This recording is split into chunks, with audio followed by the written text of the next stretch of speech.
I suppose that this game could have just gone into the games I want to talk about video, just considered on how unique it is. But then it is one of my absolute favourite Mega Drive games, so nah, it deserves a video all on its own. The game in question is Aerobiz Supersonic by Koei, part of their executive series. It's a game where you get to manage your very own airline, take over the world through business ventures, the opening of endless routes and hubs, and meetings. There's simply no other game like it in the 16-bit era. And yeah, you can play this on the SNES too, so it's not exactly a Sega exclusive. But there's something else here too. This game is part of some of my best times with the Mega Drive, the times that came basically right at the end. Even though the game never came out in the UK, this isn't just something I picked up on an emulator. I first played it on a Mega Drive, legit.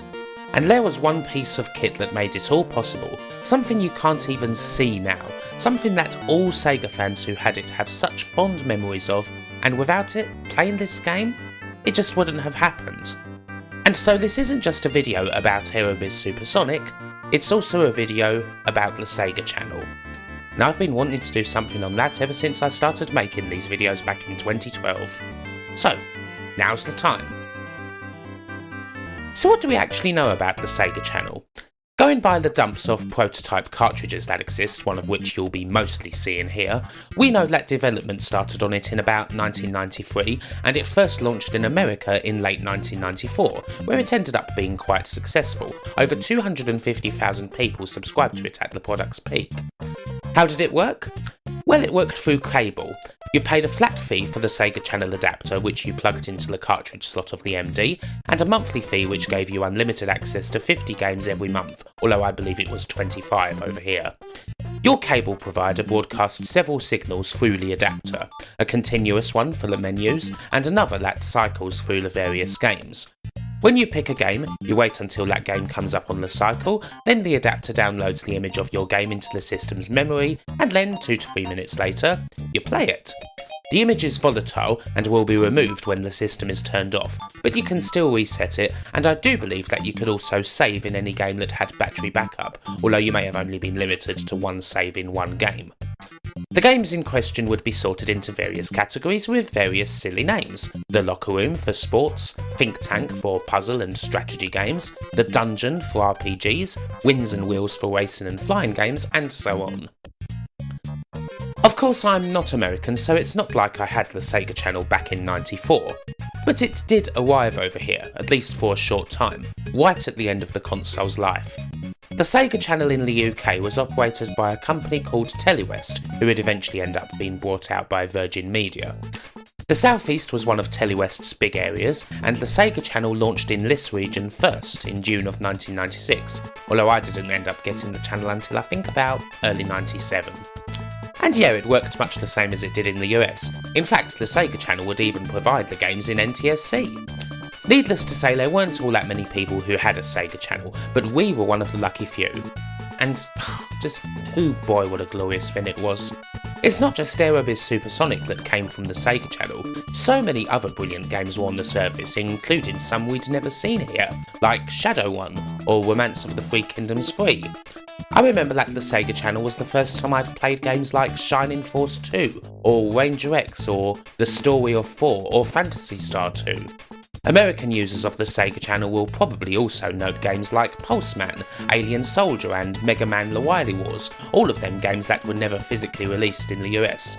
And of course there's all the other brilliant games that we were all so familiar with along with it. The first day of the month became a special event, usually an all-nighter as you would wait to see what the next lot of games would bring, usually at around 5 in the morning. And that wasn't everything. There was a lot of content that was exclusive purely to the Sega Channel, mostly in the test drive section which was usually used for demos and the like. By the time I got the channel there weren't really all that many demos, but I remember 3 things specifically. A special Lost Levels edition of the otherwise humdrum licensed platformer Garfield Caught in the Act, an exclusive demo of the MD version of Virtua Fighter 2, and a wholly exclusive game called Klondike.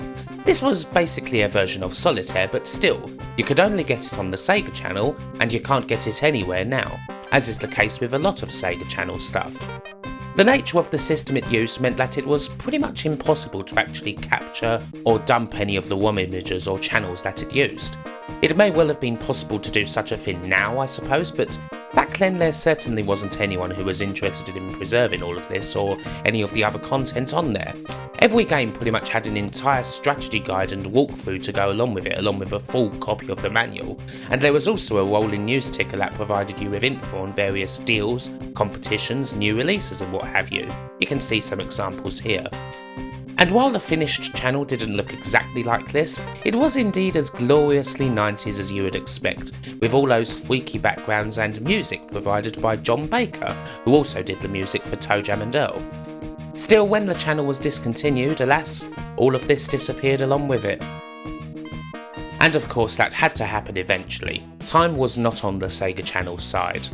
The Sega Channel was discontinued over here around the early part of 1998, and by all accounts was finished basically everywhere by May of that year.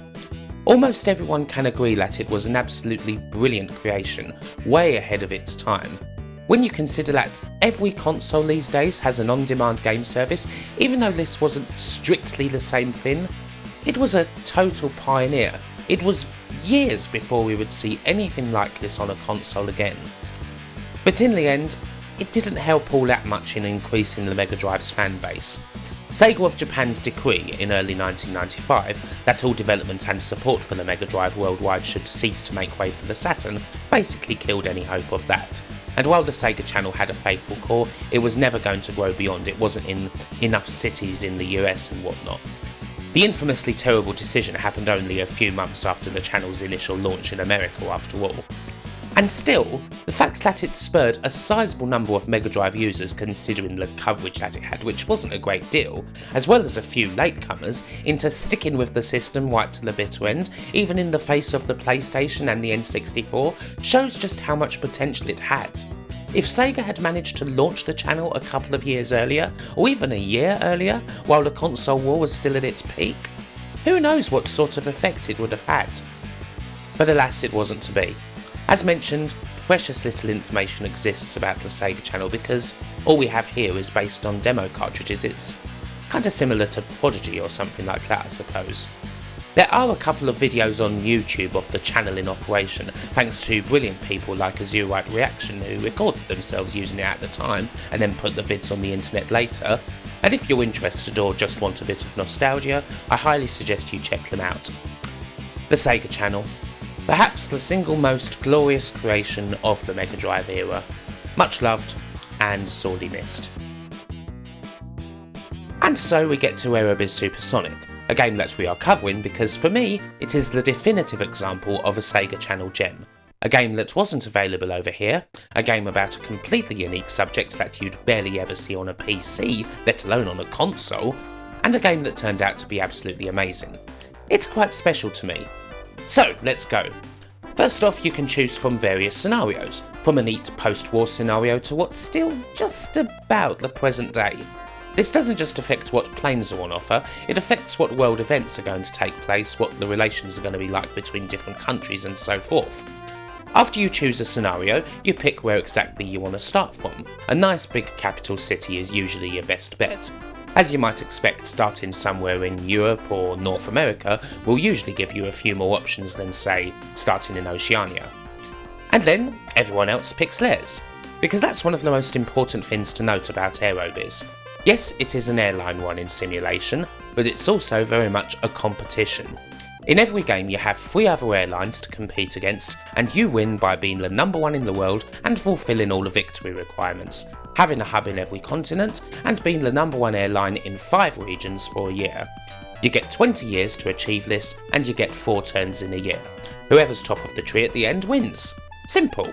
Or not, as the case may be. And yes, if you wish, all 4 airlines can be controlled by another human player. You can even watch the game being simmed if you like. Aerobiz Supersonic, for what it is a tough and very fast-paced game. You've got to make the most out of every turn. You have 4 executives you can use for various things, and once they're locked into doing something, they're out for as little as 3 months or as long as 12 months. You use them mostly for negotiating slots with a city that allow you to open up a route to there, but they also set up hubs, buy business ventures, and run ad campaigns. How long they take over this depends on all sorts of different factors, not just how far away the location is, but mainly what the relations between the different countries are like. For example, if you're operating out of New York, is negotiating for slots in Tehran really a good idea if it's going to take 12 months, putting the executive out for 4 whole turns, and only ending up with like 2 slots out of the deal because the countries don't like each other? That's an extreme example, but you've always got to be thinking ahead. It's no good just buying stuff willy-nilly, you have to work towards a goal. 20 years sounds like a long time, but do the math and it works out to 80 turns, which isn't much at all. A game of Aerobis can very easily be all but won in the first 10 turns or so if one airline executes a good plan. They're already set up, they've expanded, and no other airline can get enough customers from them to truly have an impact on their lead in the time allowed. The whole thing makes for a fantastic challenge, forever pondering over every move. And yeah, those executives are never going to have a break. Any executive sitting on their arse is basically losing you potential money. Send them to all 4 corners of the earth. Who cares if they never see their family again? Gotta go fast, there's slots in Monday to take care of. A turn in Aerobis can be quick or slow, but you should always be doing as much as you can. All this is well and good, but as an airline you're obviously going to need some planes. You can buy them at any time from the big old plane shop without losing a turn. They take 3 months for delivery. Funnily enough, Aerobis actually qualifies as a licensed game. Koei spent the cash to have all real airplanes here. Boeing, Airbus, McConnell Douglas, Tupolev, Ilyushin, you name it. You've got to have a wide array of planes, from smaller ones that are good for short haul flights to the big jumbo jets that will fly to the other side of the world. You don't want to go overboard naturally. It's no good having a bunch of planes just sitting there doing nothing, so buy not too much, just enough. And naturally new planes are being introduced all the time, so it's worth replacing obsolete ones with something that can do the job better. The other big thing in the game is world events, which for the most part correspond with actual history. A good example is the Olympics. They come once every 4 years and result in a massive boost of tourism in that city. So if you know your Olympic cities, setting up a route a couple of turns in advance is a pretty good idea. There's also wars and such to consider. For example, starting a game as a Middle East city in the 60s? That's going to be tough. There's strife everywhere and basically everyone doesn't like you. Definitely a challenge for seasoned players. In the end, it's all about getting a load of passengers and making money. You get a massive boatload of cash to spend at first, but it's all got to go towards setting up consistent and large income, for that is usually how you end up winning the game. And then there's taking control of multiple regions, usually pretty damn tough, especially if another airline's got a tight control over one of them. A 12-month ad campaign might take out an executive for a while, but it could be worth it if it brings customers your way. There's so many different decisions you've got to take, always something to consider, and that's why it's such an exciting game. One of the other great features is that at any point you can get your executives together for a meeting and get an overview of your current situation as well as what might be some useful advice, but at least you'll always be able to figure out where you stand. While the game is undoubtedly complex, it's never not welcoming. All the information you need to run your airline is there for you and easy to access. It's a beautifully constructed game. And the funky, business-style elevator music that accompanies everything? It's kind of cool in its own way. Even that one tune that utterly rips off Eric Clapton's Tears in Heaven. That is exactly what you would hear going up to the elevator on the 78th floor of your building, isn't it? Koei on the whole built a certain reputation in the 16-bit era. They made a lot of these complex strategic games, some of which could be seen as quite dry. They made games like Pacific Theatre of Operations, which were really damn difficult to understand in all honesty, as well as other games that struck more of a balance like the excellent Liberty or Death or Genghis Khan Clan of the Grey Wolf. They even made faster paced strategy games that were quick and easy to understand, like the brilliant and wholly underrated Gemfire. And of course, they worked on what was at the time their marquee series, Romance of the Three Kingdoms. The third iteration of that series, Dragon of Destiny, is another Sega Channel gem and one that will probably end up being covered in a later video. They loved their historical gems and they loved their business games, and they didn't give a hoot if no one else did, although most of these games were massive in Japan, so it didn't matter. But this, it might just be the best out of all of them. It is wonderful. Easy to pick up and play without feeling as though it's in any way compromised through being on a console. Anytime you set up a new route, it's a joy, a new journey, a pathway to what might end up being prosperity. Even if you've basically squandered your money on everything else and you're probably going to go bankrupt soon, it's another roll of the dice, a sense that this might just be the winner. What sets the ball rolling? You're going to get a route somewhere and suddenly the tourism's just going to boom in that city and you'll be making money end over end. There's the classic simulation joy of setting up something, whether it's a city or a business, but also the thrill of competing against others to be the best. It's everything that could ever possibly be entertaining about capitalism without ever actually harming anybody. One of the absolute greatest games of the 16-bit era. It takes a special bunch of people to make planning a route as exciting as anything else out there. And Koei? They were those people. So there you have it. The brilliance of Aerobiz Supersonic and the story of the almighty Sega Channel. On the whole, I'm not sure if I've ever done any video that's more of a loving than this one, and being positive is my baseline basically.